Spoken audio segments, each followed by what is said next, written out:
Hello everyone, welcome to How to Browse YouTube channel. In this video I'll show you how to merge at center in Blender. So let's jump right into the video. Select the cube, control tab, and let's go edit mode.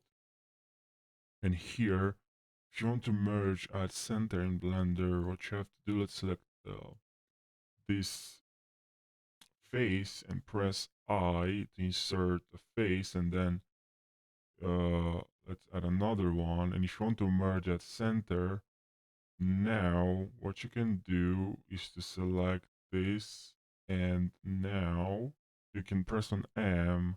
When you press on M, here you have a couple of options, and then you can click here at center, and this is pretty useful.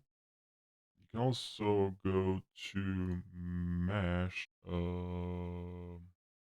Okay, right here when you select, you can also go. Actually, let me. You can also go here, mesh and merge and add center if you don't want to use the M command shortcut.